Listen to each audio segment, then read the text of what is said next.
right here, as we were saying. First time in program history for Indiana to go undefeated for 10 straight games. Yeah. But going into this matchup, they have not seen as many big matchups as Ohio State. They've had two top five this season. Yeah. How much does experience play into this game? I think you're right. I mean, just being tested, Ohio State's been on the road. We know who they are because of those games. I personally, I don't know who Indiana is. We did game day for Indiana, Washington. I saw them, and looked at them, and they were much more impressive in person than I thought. So I have an idea, but I really, until they play Ohio State, obviously, in that environment, you don't know. And I think the nation's kind of anxious to kind of see who they are because this is an opportunity for Indiana.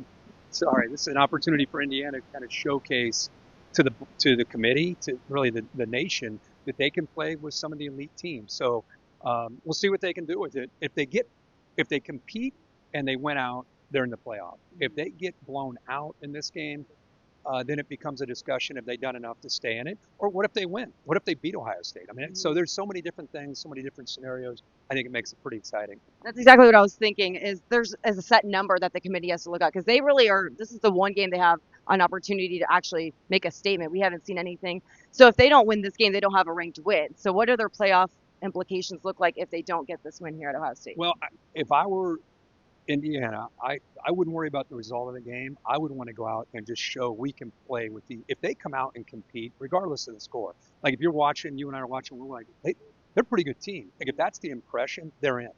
If they beat Purdue, if they go out and just look like they're overmatched with their strength of schedule is in the hundreds, and you've got other teams that are sitting there waiting in the wings that are probably more deserving based on their schedule, then it's going to be a discussion. So if at the very least, if they go out and compete, then I think they're going to be fine. But if they get blown out, then I think it opens the door for them to be left out. When you look at these two quarterbacks, fairly similar. You see Will Howard second nationally in completion percentage, and then you see what he's second in efficiency. So which statement do these two quarterbacks have to make? I think it might even have to come down to that. But with the injury on the offensive line, the several injuries Yeah, on their offensive yeah, line for Ohio State, what's at stake for them? yeah. Ohio State's done a great job of trying to just kind of deal with those issues. Everybody has injuries, but man, to lose two starters on the offensive line, we'll see how they do this week. I think it's about Indiana's run game. Believe it or not, they run so much RPO, run pass option, but the run is key. Like if you can't run to set up the opportunity to potentially throw, then you're in trouble. Michigan, if you go back and look at the IU Michigan game, they didn't run the football, and they were holding on for dear life against a Michigan team that a lot of people perceive as being down, but Michigan stopped their run game.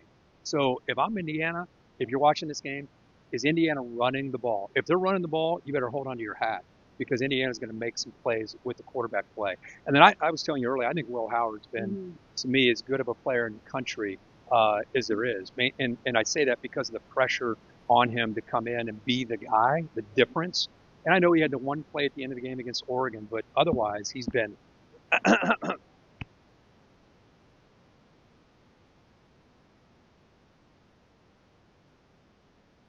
Good content, I guess. all right. Sorry about that. We might want to just hold. You want me to hold that? Yeah, I'll hold that. There you go. The camera can't even see what's happening. Yeah, We just that have was like a Peter. giant golden That was retriever. Peter knocking down the cord. But yeah, I think Howard's played really well all year, and I think he's been a huge bright spot for the Ohio State offense. And finally, we saw several players on Ohio State return when they forewent playing in the NFL on Sundays this year. And they played in those big games, but we see several transfers at Indiana, Ohio State supplemented with some of their own. How much does that come into play here? I think it does a little bit. I think this is a game where all the buildup and all the hype and all the outside kind of noise is to the side. At the end of the day, the ball goes in the air. It's just about 60 minutes, and it's about execution. It's about who prepared. All the BS, all the noise, all the playoff committee, the rankings, all that is gone. And it just comes down to who's going to be able to go out and block and tackle and just dominate. And I think both teams think they're going to. Like, that's the interesting thing. When was the last time Indiana played Ohio State where I don't think they hope they're going to win. They really believe they're going to come into the shoe and win the game. And which, God bless them, they should think that. But not everybody thinks that when they come to the shoe. Indiana really believes that.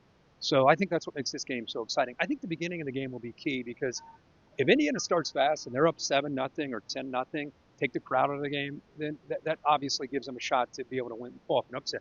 On the other hand, if Ohio State jumps on them, the game could get away from them in a hurry. So I think first 10, 15 minutes of the game will be big. Excited to see this one. Thank you so much, Kirk. Yeah. Great